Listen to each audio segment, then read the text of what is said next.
Welcome to EDC Options Podcast, making everyday carry obtainable for everyday citizens. I'm your host, Alex. I'm here with my co-host, Matt, and we are going to be talking today about gun storage and gun safety mechanisms for your home. What's up, everybody?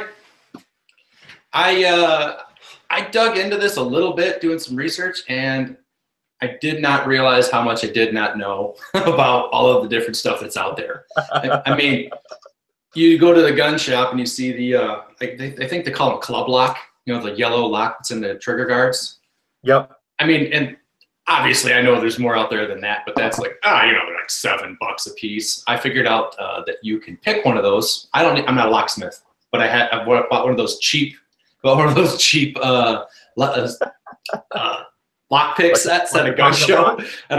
I picked it in under 30 seconds. Like, wow, that is garbage. Most people don't realize you can pick master locks with a bobby pin in like no time at all. Well, I've done some minor locksmithing over the years, and they're very, very easy to pick if you know what you're doing. Well, I'm glad most people don't know what they're doing, Alex. But you know, something, you know, that brings me to something that one of the guys you know, it was either an article that I read or one of the videos I watched, I don't recall, but this guy was a professional. He did say, does not matter what you buy, does not matter how much you spend. And it was almost to this quote, all personal safes and lock boxes are defeatable over time. So if you're out of town, someone has all the time they need. Or if it's something they can just, oh, hey, look at this portable box. It might be locked. I'll take it home and I'll crack this thing at my leisure. So keeping that in mind. They're not called stop boxes. They're called slow someone down boxes. Yeah, that's pretty much it. Anybody with a Sawzall, a lot of those little personal safes that you can pick up, if you drop them on a hard surface, the door pops open. All you've got to do is put enough damage to the corner that shifts the entry level to the box and pops it open.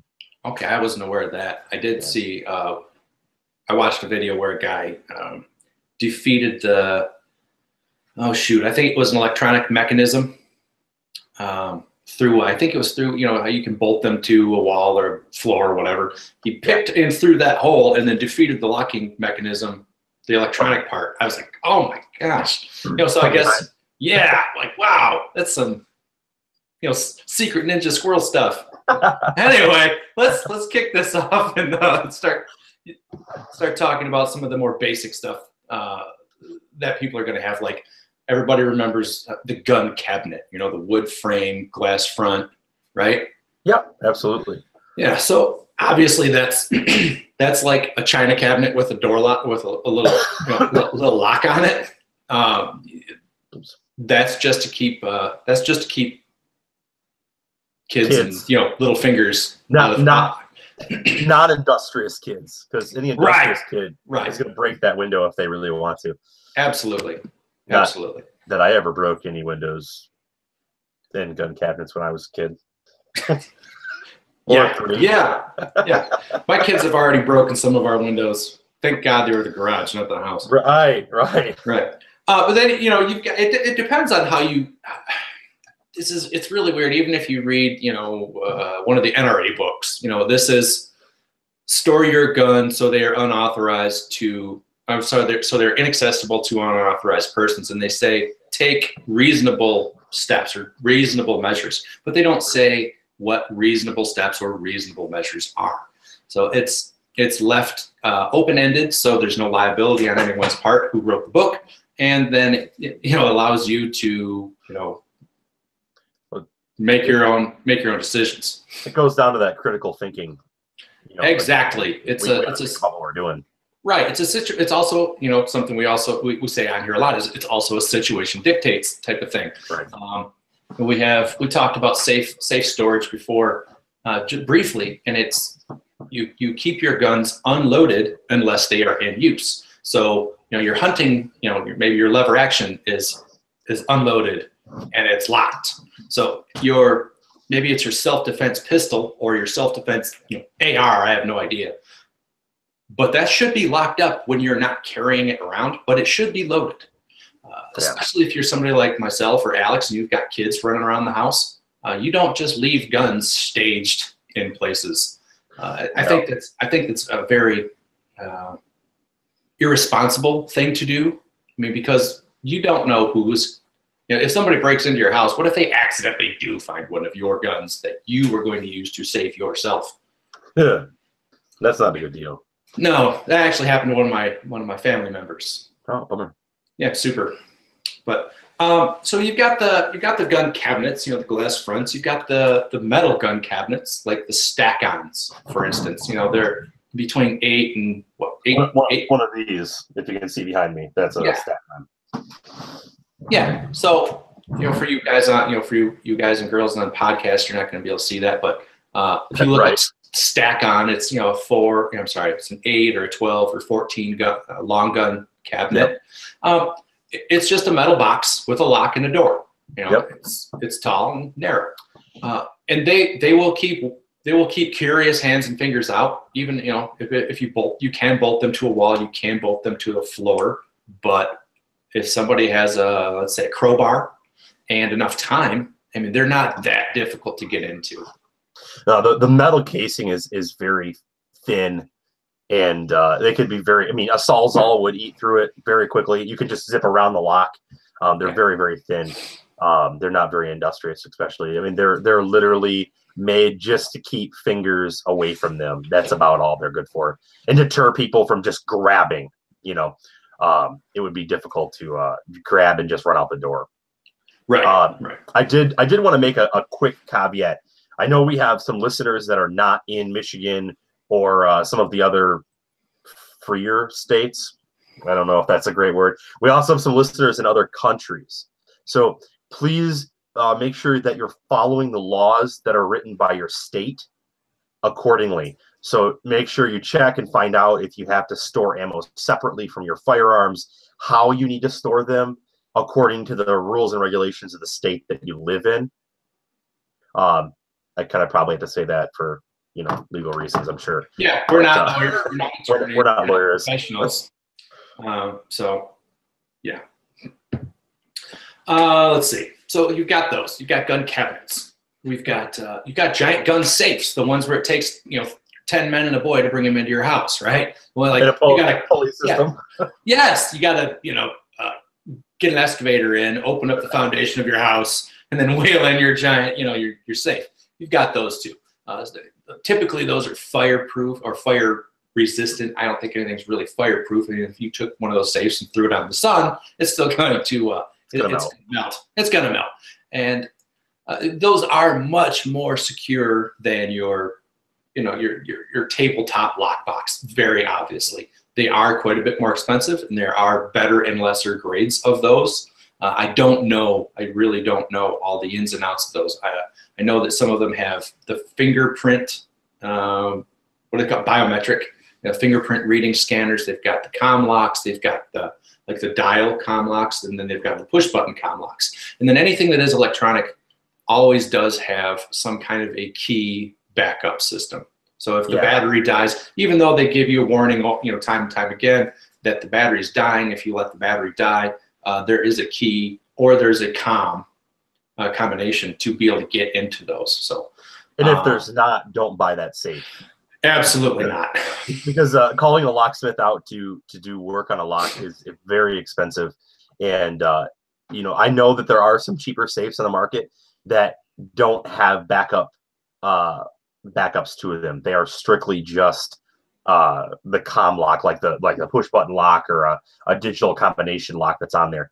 If it requires a battery, you want a backup. If it's keys or a manual lock, that's definitely a plus, because if the batteries die, you're never getting to your guns. Right. Yeah. I personally, I don't like the biometric, the fingerprint reader scanner deal. It's a personal thing.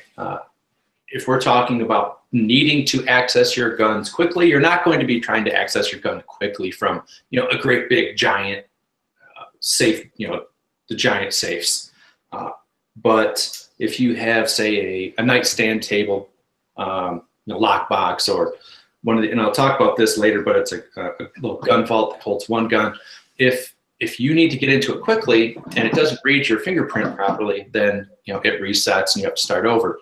And from what I understand and some of what I've read is even some of these security companies and corporations are getting away from biometric locks because they're finding that the previous fingerprint can be used that's left on the reader. I don't know how they're doing it exactly, something about using a latex glove and blah, blah, blah. But also, if you have a smartphone and it has a fingerprint reader, try this. Lick your thumb or whichever finger, or put a drop of water on that little button. Don't submerge your phone. I'm not responsible for you dropping it in the toilet or anything silly like that. But even if you have perspiration, the perspiration fills in the grooves and the little spots in your fingerprint or thumbprint, and then it will not read. So it defers you. Tell me a couple days ago, your finger is wet. Please dry it off. I'm not even joking. I was like, your smartphone is smarter than my phone. Smartphone's smarter than I am. Yeah, I wiped my finger off and I had to wipe the little pad off and then went in there. Yeah. But yeah, anything on there, oil, grease, any contaminant that doesn't allow that to read, you're going to have a problem getting in that biometric. Right, absolutely. And that it's just, for me, it's an opinion thing, and I'm not comfortable with it. Maybe for a giant lockbox or a giant safe that I don't need, where I don't ever figure I'll need rapid or quick access to, then hey, fine, sure, cool, whatever. They are more expensive than the push button comms or the regular dial combination locks. Mm-hmm. They are quite a bit more expensive. So if that's something you like because hey, James Bond and whatnot, go for it. I don't care. Far be it for me to tell you not to be a ninja. I'm a key guy myself. I prefer a key. I like being able to just put a key in, turn it, open it, get in there. Do you like a key for wrap like a nightstand lockbox, or you do? Yeah. What I did about 3 years ago is I have a couple Bulldog safes, like the little single gun safes, and I have one that's got a key. I have one that's got the 3-digit combo. Actually, I think it's a 4-digit combo, and then I have one that's got the finger and codes on it. And what I did is I went for a run, got hot and sweaty, and got my heart rate up, did some push-ups, and then tried to unlock that safe as fast as I could. And I timed myself with each one. And the finger one I had the most difficulty with, which I thought was kind of surprising. I thought I would be faster at that. Right. The thing that I like about the finger safe is that you can do that in the dark. Sorry about that, Matt. Sorry, I'm checking or something else. So that one is easy to be able to do in the dark. You can do it with your eyes closed. You can just put your hand on there and you can use the code. But I found it kind of hard to remember which pattern. I don't know why. It was just me. The rotating number lock, where it's got several little key numbers you got to put in. That one was the slowest because you've got to flip through each number individually. Mm-hmm. To get to each one, so you're literally having to go 1, 2, 3, 4, 5. So 1, 2, 3, 1, 2, 4. Was that the combination that had like different tumblers lined up? Yes. Okay. Yep. Yeah. So it had 4 tumblers. You had to line up each code like an old bike lock. Okay. Yep. And then I found that the key was the easiest because I could put one hand on the key lock and use my fingers to help guide the key in place and lock it in, open it up, and I was ready to go. The problem is you could lose the key. So I think they all have pluses and minuses, but I found that I'm a key guy. I like having a key. I want to open it. It seems like it was the fastest method for me. But I encourage you guys to use your thought process and find out what might be the fastest method for you when it comes to those fast open safes. Yeah, I don't like the keys. I just don't. I like the number pad. Typically there's 4 buttons, or sometimes there's 6, 9, 10, whatever. That's my preference. Just because of most of the time those key locks have a double-sided key, and it's not the same. It's not a duplicate on the top of the bottom. So if you try and put it in one way and you got it wrong, you got to take it out, flip it around, Yeah. I know it's silly, but it's time wasted. But then I also have tried quickly getting into one of those number, the keypad boxes. And if you, for lack of a better term, short stroke the slide, if you don't get the number or the button all the way down and you kind of breeze through too fast, the comm resets, or it stops you, resets, takes 2 or 3 seconds, and then allows you to do it again. So no, those are manual, right? You're talking about the manual ones, not the digital ones, right? They're like an analog. They're actually mechanical. Yeah, these they're electronic. Are they? I've seen some that were both. No, they do have the mechanical ones. Yeah. Yeah, that are mechanical, and some that are battery operated, that have like just button combos. Right. So, do you use gun locks as well? So when you safety your guns and put them in a cabinet, do you usually put a trigger lock on them as well? No, I do not. No. No. I do with a lot of my guns, just because I have the trigger locks from before I had safes. So that's an option. If you're not willing to invest in a safe, which some people are, you only have 1 or 2 guns, and you don't necessarily feel the need to have a safe, which I didn't for a long time. Using a trigger locking device or a barrel locking device of some kind, whether it's a cable that slides through the chamber and goes out and you can attach to itself and it won't allow the gun to operate, or it's a trigger blocking device of some sort that clamps over the trigger mechanism and holds it in place with a key or a combo lock or whatever. Those are options as well, and I use them in my safe as well. I figured, those aren't my protection guns that I have in my safe. My protection gun is in another safe that I can access quickly, so I choose to I use them as both. And I figure, if somebody decides to steal my safe and they open it up and they get in there and every single gun's got a gun lock on it, it just is going to irritate them more, and it just kind of makes me happy. So I gun lock them. That's actually it's not a bad idea. I mean, like, joke's on you. Yep.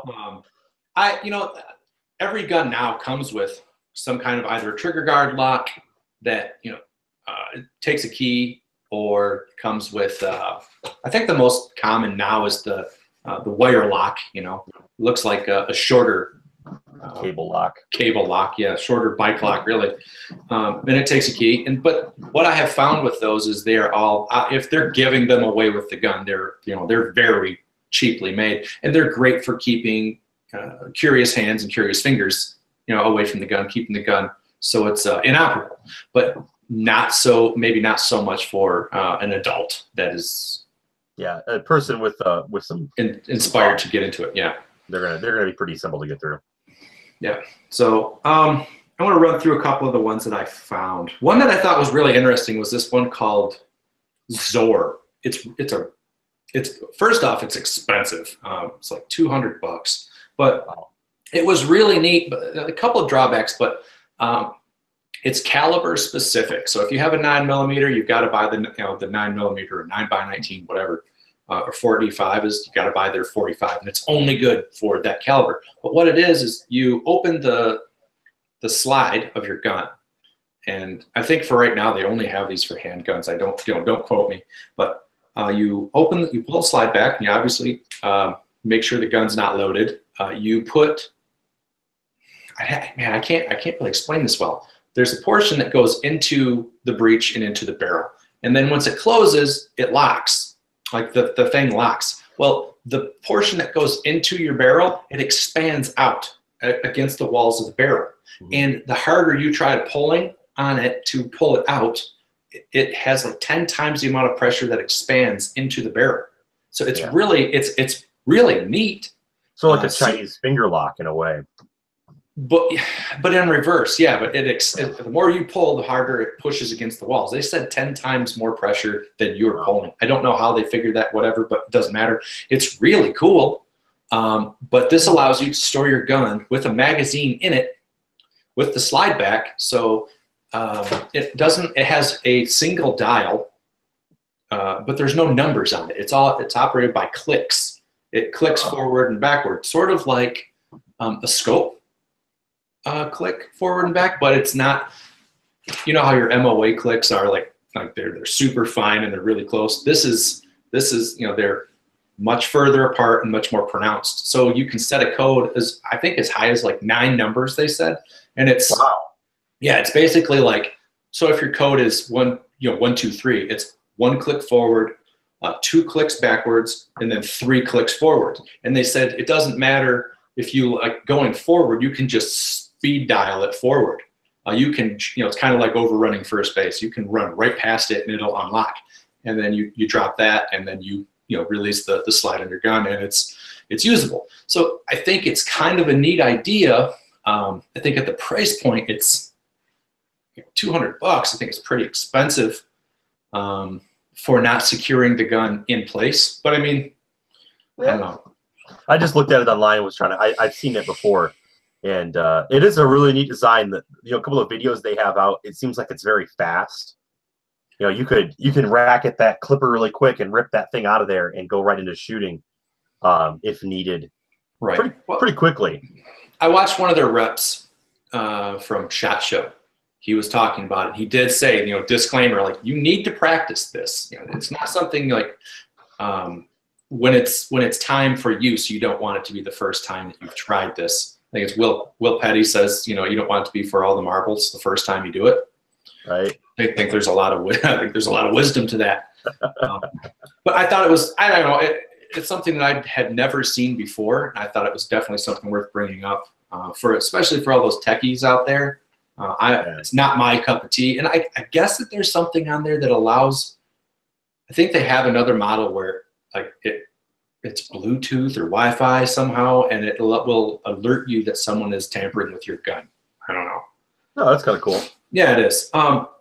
Another one that I'm actually going to buy one of these myself is a Gun Vault. It's a Speed Vault 500. What it is, something that it's a small locking box that you can attach to, I don't know, a side of a cabinet, a wall, a nightstand, whatever. And it's a 4-button combination. And when it opens, or I'm sorry, when you put in the right combination, it'll open and it pops out and your gun is ready. I thought that was a really cool deal. It's like $110 on Amazon. I've seen them for as high as $150, almost $200 maybe. Really a neat deal. You can, that's cool. There's a certain, combination of buttons. I think it's, you hold like button 2 and 3 at the same time for 5 seconds, and there will be, or not be, a red light will either come on or not. And that will let you know if somebody has been tampering with your combination trying to access your lockbox. So I thought that was kind of neat. Looks like it has a couple of different ways to get in too. We got a combo, we've got a key. Yep. It looks like there's numerous ways.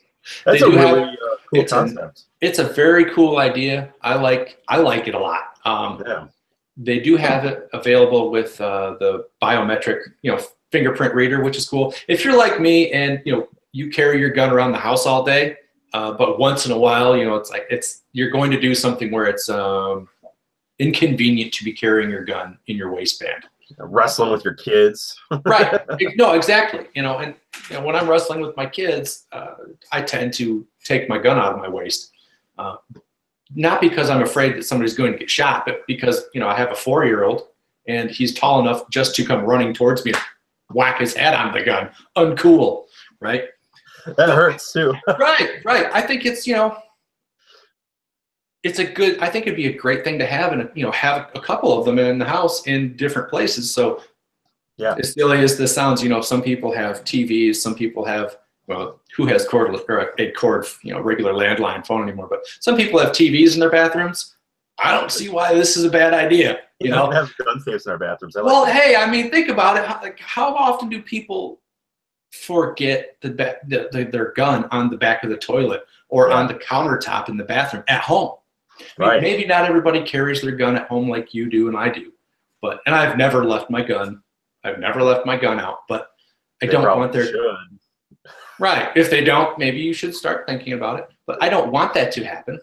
Right. And if you can put in safeguards that help reduce the possibility of that happening for $100, yeah, why not? I think it's a great idea.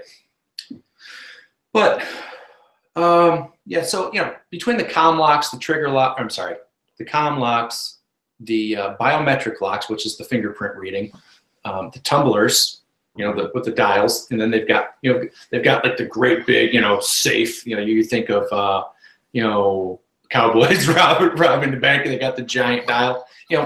Between those and the multi tumblers and key locks, biometrics, what else is there? You can do the RF bands. Yeah. They have an RF card and wristband and things like that. I personally see a lot of issue with that. I'm with you on that one. We have RF at work for our cards, just the punch-in cards. So do we. And I can tell you right now, they work about 5% of the time. Oh, okay. Ours never have had an issue with working, but I don't know. Like don't know what I was doing, but I received an electrical jolt at some point. That or my wallet did, I don't know. But my RFID, debit credit card no longer worked. My badge for work didn't work. Whatever was in my wallet that had an RFID technology to it, it was fried, completely fried. So you're not going to know that your ring or your wristband or whatever isn't working until you need to get into your safe. And what if that is when you absolutely need to get into the safe and you didn't realize until then? When you're playing for all the marbles. Right. Or if you want to go down the conspiracy theory tinfoil hat alley, what if somebody just decides they don't want you to get into it anymore? You can't tell me that things can't get hacked. It does happen. With tinfoil hats, I have a cool collection of tinfoil. Go sit in the corner, you dunce. I'm sorry. I'm not saying one way or the other. I'm just saying if that is something, if they can hack into your computer and look at see what you're doing through your camera, why couldn't somebody do something like that? I'm not saying they can, because it's not my area of expertise. I'm just wondering. No, they can. RF signal is actually not a very secure technology. It's sort of like garage door openers. There's a code. Oh, yeah. And if you hit that code, it works. Yeah. So it wouldn't be hard to hack that in myriad of ways. There's actually a guy out there that's hacking the new BMW that has the RF codes and the keys. And he can hack and steal your BMW that's supposed to be brand new in like 5 minutes or something like that. It's really nuts. So is he advertising this service or what? No, he just had a YouTube video about it. He's just saying that it can be done. Yeah, he filmed himself doing it. Obviously not giving away how he did it, but just going over and go, okay, lock your BMW, and then they hit timer, and he pulls out some stuff and opens this up and goes and does this, and within 5 minutes he's got your car started and is driving away in it. Wow! So he's got to do this with a laptop, I'm assuming, right? Yeah, he's got a tablet and a couple other tools. There's a few other things he's got to have for it, but it's still, in my opinion, is that if humans can make it, then humans can hack it. Yeah, if you can make it, I can break it. Yeah, that's it. And so nothing is infallible. Even in the bright mind of a kid, that's why it's important when you're storing to keep your firearms unloaded unless they're your personal protection device that you're keeping put up without the ammo, but readily available ammo. Because what happens, and I've heard of this before. We Dad has gun safe locked in basement or locked someplace that is out of the way, which is where we normally keep our gun safes. At least I do.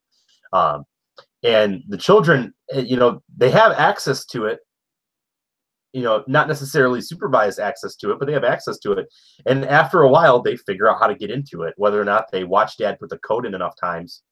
But I mean, my wife, grew up with her father having a big gun safe, and she knows the code and was never told it. It was just something she observed enough that she learned it from him. So, keep that in mind when you're storing that even the safe may not always be 100% safe. Right. Well, when you watch a 3 or 4-year-old can grab an iPad, put in the code that you've never told them, and then start operating your TV through it, and picking shows that they want to see. Don't tell me for a second that they can't figure out how to get into a gun safe. Right. So again, keeping your guns stored, unloaded unless it's in use, it's a really big deal. And the other thing for me, this is me personally, I know Alex, you too, but the safest place you can have your gun is on your body. Yep. And that's because you will know when someone's trying to tamper with it. If your kids are right there, you're going to know that their hands are, if they're trying to, goof around near you. There was recently just an incident where I think it was a third-grade kid discharged an officer's firearm in a school. Right. Situationally completely unaware. An officer should never have allowed that to happen. I'm glad that nobody was injured, but that's a big deal. It's a really big deal. We've talked about this time and time again, but I'm going to say it again. People are so concerned about having their right to having a firearm, and they're so concerned about firearm. You can't take my guns, my rights, my rights. But they fail in the responsibility area. All responsibilities or all rights come with responsibilities, and if you're not willing to exercise those responsibilities along with the rights, then your argument for keeping whatever it is you have the right to is pretty hollow. Yeah. So I know I'm going to receive some hate about that from some folks, but I don't really care. Then they need to grow up a little bit. Maybe they're hearing stuff they need to hear. Yeah. Everybody thinks that.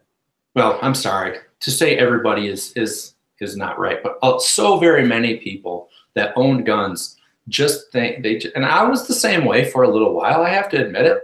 I own a gun. I know how to shoot it. What else do I need to know?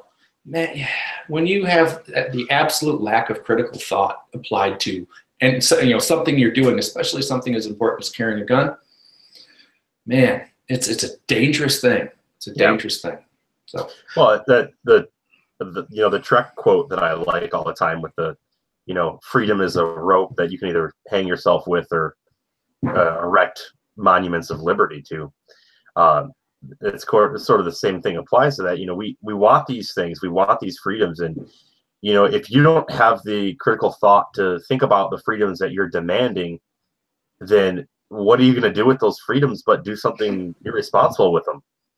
And we see that all the time. We see people, screaming and yelling about this is my right, this is my right, this is my right, but they don't even have the responsibility to handle what they do on a day-to-day basis, more or less their right to something. And it's scary. You gotta be able to think about what you're doing. Absolutely. It's we're getting there. We're getting there. Let the hate mail rain.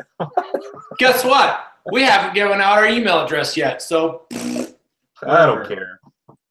I welcome the conversation. I welcome anybody who has a gun and thinks that I have a gun, that's all I need. I welcome you to come to a class with us, and and it wouldn't be a confrontational thing. I just come to a class with us. I'll pay for it.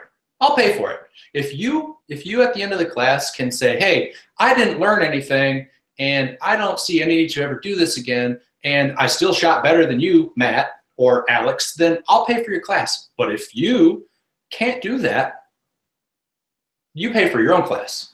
Or you buy me lunch afterwards. I'll still pay for your class. I don't know. We'll figure something out. But, to say that, well, I have a gun and I don't need to, anything else. Oh, goodness. You have no idea how wrong that is. You've got to get training. The concept of, I see a lot with some of the CPL students that I've taught is they're like, all right, I took my CPL class. I'm good. That's all I need. And that's not a very positive mindset. That's not all you need. You've got to go out and get more. You've at least got to go out and try to work yourself.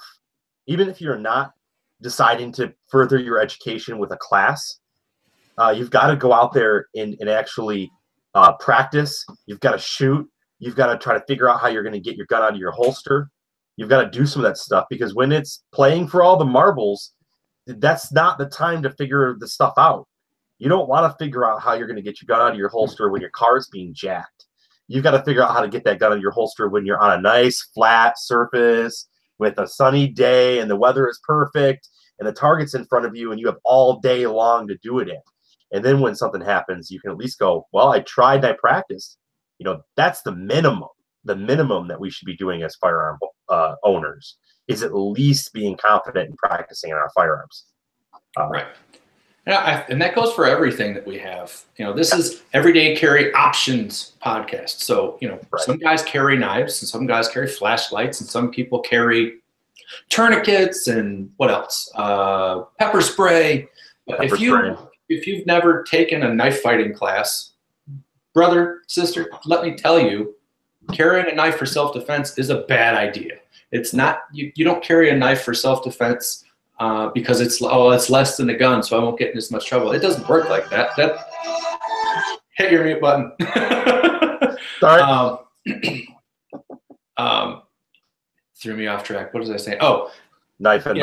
If you're not trained in knife fighting, don't carry a knife for self-defense. Yeah.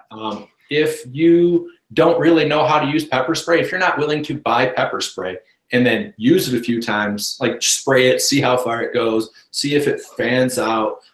If you're not willing to take a shot of pepper spray in the face from somebody, you probably should. I realize, like, I'm not willing to get shot with my gun, but that's going to probably kill me. That's different. But I did let Trek from MDFI shoot me in the face with pepper spray. It wasn't fun. I have a video. We're not going to show that. Stop bringing that up. God. That was miserable. But I'm on fire. I'm on fire. Right. It wasn't bad. It wasn't bad for a while. Remember? Yeah, you were okay for about maybe the first half. You know what? Of it. I had this funny skit in my mind that I was going to do. I was going to do the Ricky Bobby thing where he's on fire. But Trek is an amazing, is a fantastic shot. And this pepper blaster I had is, I won't even, you know, if you know the name, you know the name. It has 2 shots available for it, right? Trek is a fantastic marksman. He was at like 12 or 15 feet. He's aiming for like between my eyes and on my nose. It hit me over top of, it hit me over top of my left eye. Then the second shot failed to fire. Had I just wiped that completely off, I would have been fine. Would have been fine. I could have still fought, could have still run, could have still driven a car, could have done anything I needed to. I was fine. It did burn, you know, that's sensitive area, but it didn't get bad until I put my face in the water and start cleaning it off. Then it just spread like fire. Yeah. But anyway, if you are not willing to learn how, you know, take a shot of pepper spray in the face so you can actually see what it's like, how debilitating it either is or isn't for you. Yep. Learn how to use your flashlight in conjunction with your gun.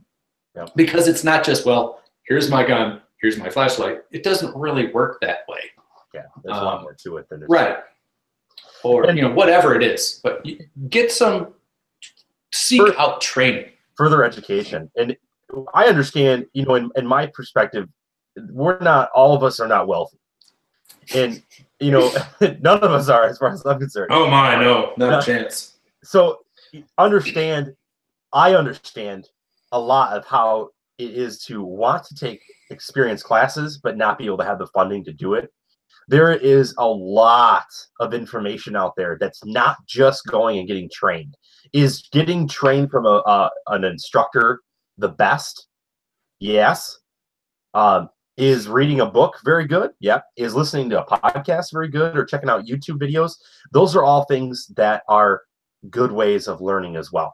So don't just think that we're hammering at an instructor. If you're going, man, listen, Alex, I got to save up an awful lot of bottles to go to a class, then, you know, yeah, it's something to think about. You know, get some YouTube videos, get some podcasts, start looking at what we can do to further your education, further your ability to think critically.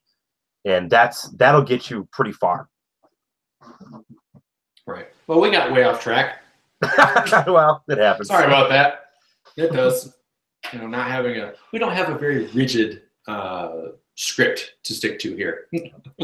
But that's as far as the locks and stuff for keeping your guns. inaccessible to other people. I mean, it's a situational thing for everybody. If you live alone and you rarely have company or guests over, hey, it's probably completely fine and probably completely conducive for you to leave a gun on the nightstand, no lockbox. I have 3 kids running around this house, all boys. And, you know, they've all been talked to. Do I trust my kids to keep their hands completely out and away from guns? No, because it's not their responsibility to be responsible. It's my responsibility to be responsible, and we need to remember that. So telling your kids, well, I told my kids, stay out of the blah, blah, blah, gun stuff, blah, blah, blah, whatever. Not good enough. Not good enough. It's your responsibility as an adult, as a parent, as whoever, to be responsible with your firearm. It's like telling your kid not to eat the Snickers bar on the table. Oh, yeah. You know. Well, you know, I think something that is greatly, you know, is glazed over is, well, we don't want to tell the kids there's a gun in the house. Well, why not? Well, we don't want them to get their hands on it. We don't want them to be curious. Well, demystify the gun. Yeah. Take them shooting. Show them. Don't scare them about it. Like, ah, this will blow your brains off. You know, take them and show them. Let them shoot. Like my oldest son was, I think he was 4. He was 4 the first time he shot a .410. Yeah. You know, he's going to be 10 next month. I've had him shooting 2 years ago. He was shooting 9mm handguns. He was shooting an AR. You know, you might think that's irresponsible. I don't. He can do it just fine. I think controlled environments are very important. You know, absolutely, absolutely. I also believe a lot of people have asked me over the years. You know, do you have an age for your child that you learn to shoot? I said, you know, it really depends on the child, because there are some grown men that I don't want having a gun. So, you know, yeah, some children may be great at 3 and 4, and some children may not be great at 3 and 4. They might have to wait until they're 10 or 11. So it's up to you as a parent to determine whether or not the child is responsible and, you know, conscious enough to shoot. I agree with you. There are people that are extraordinarily thoughtless and I don't mean thoughtless as in they're rude. I mean thoughtless in the point that they're careless. We bring up Trek a lot, but it's because he's a friend of mine, he's a friend of Alex's, and we train with him. He says something and I'm going to butcher this. I'm sorry, Trek. You have to have your brain tied to the end of what's going on in your brain has to be tied to the end of the muzzle, like the end of the gun. You have to always be aware of where that is. So, and then be aware of what your target is. Be aware of its foreground and its background. Never point your gun at anything you're not willing to destroy or pay for. TrainMDFI.com. But hey, for instance, you're welcome, Trek. But for instance, if you're in, well, let's see, Trek goes to North or South Carolina, I can't remember. He's all over Michigan. Yeah. He goes to Texas once or twice a year. I don't know where else he goes. Ohio, Indiana. His classes are, man, they're relatively inexpensive for a one-day class. Really under 200. You're under $200 for a one-day class, and you know everybody can spare one day for a class at some point. And they're all over Michigan too. If you're in Michigan, there's one on every side of the state. They're on the east side. They're on the west side. They're up north. They're on the south. They're everywhere. Yeah, yeah.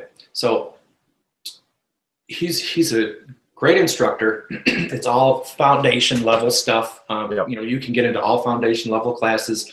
It's a great learning environment. He's got, you know, he goes through a medical safety briefing. He's got assistant instructor or assistant instructors with him. He's got a very good group of students that are always at all the classes. I mean, everybody's helpful. It's fantastic. So I don't want this to turn into a commercial for MDFI, but you know, hey, I would send my wife there. I'd send my mother there. I mean, hey, sure. I have a lot of faith in his teaching. So we'll tie this up a little bit. So the kind of the caps on safes we have you know 3 very distinctive kinds of safes. We have the gun locking mechanism that doesn't actually shield the gun, but actually locks the gun from being able to function, whether it's a cable lock, a trigger lock, or something creative like the Zord lock. Those are great options. They're just kind of your situation, however you want to handle it. The next type of lock that we have is the individual gun lock, like the little Bulldog safes or the wall safe like Matt was talking about. We've discussed several types of locking options. My suggestion is make sure that it at least has a mechanical opening, whether it's a key or some sort of mechanical way to open it, if you're going to use an electric lock of some kind, a battery operated lock. And then we have the large safes, and there are two types of large safes. I didn't think we really got into this a whole lot. There are large safes that are fire resistant, and basically they're rated for hours or like minutes, I think. Okay, this will survive 300 minutes in 400-degree heat or 500-degree heat or 1,000-degree heat. Those are very good. The best, the best you can get is, advisable in that department. And then we have safes like the one behind me that's a stack-on. That's basically a deterrent device to keep people from getting into it. The safes that have fire resistance that are large gun safes, those are hefty-duty safes. They're probably very difficult to get into. They're very time-consuming to get into. They're very heavy, especially if you bolt them down. For somebody trying to get into them maliciously, it's going to be extremely difficult. So, it's all about your situation. But my suggestion is to go out, look at what's available in the market, think about what you're going to do it, what you're going to use it for, and fill the need that you need, fill the need for that particular device and what you're expecting it to do. I got nothing to add to that. Good cap to put on it, Alex. Well, I learned more about small gun safes than I ever thought I wanted to know. Well, I'll probably put a couple of the links for some of the products we talked about in the description below, Alex. Yeah, we'll try to get to it. We're going to start doing some more of that as well. So we don't do that a whole lot right now, but we're going to. Yeah. Well, I got nothing else, man. We do have some really good news. This is the first live YouTube video that we're doing. We are officially on podcasts now. Oh, yeah. So if you want to go to iTunes, we're under EDC options on iTunes. We would really appreciate the likes and the shares. More importantly, the reviews. Go on there and review us. That helps everyone else find the podcast. Without those, no one else sees us. So go in there and review us and just say, hey, we really like the show. We prefer Alex with a beard as opposed to clean shaven. I really don't care what you say. We're going to be scheduling some giveaways and some stuff coming up here. Now that we're on iTunes, we can actually start kind of doing some incentive.